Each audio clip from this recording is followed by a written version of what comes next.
In a small town near the hamlets of Chicago, a place called Freeburg is not known about its town's history. Everything was changed during a head-on collision back in the summer of 1989. Train MC1 was headed north to Chicago from Memphis shortly after 4 p.m.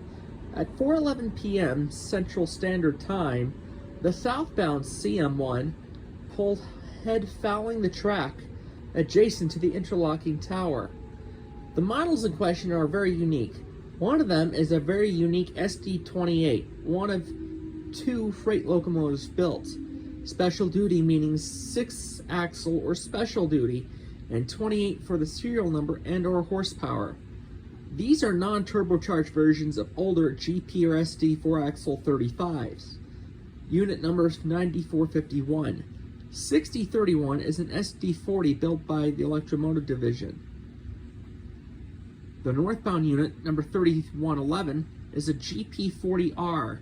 These are rebuilds of the GP40 locomotives to Dash 2 standards. Difference between the two are factory made and rebuilt by the Paducah, Kentucky shops. At around 4:43 p.m., both trains were flying at a combined speed of 80 miles per hour. Approaching Freeburg, CM1 was alerted that another train was approaching him at 45 minutes, pulling the train into emergency. It was 2 minutes before the trains would suffer a fatally and very sickening head-on collision.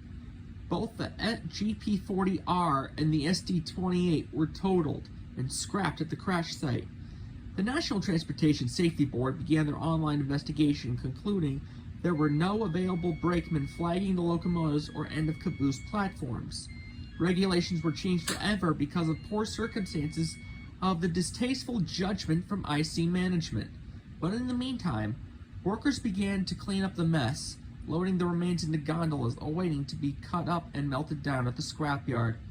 One crewman was killed in the wreck, and thus far, no charges are pending, given circumstances of their mislead management and failure of proper supervision of that management.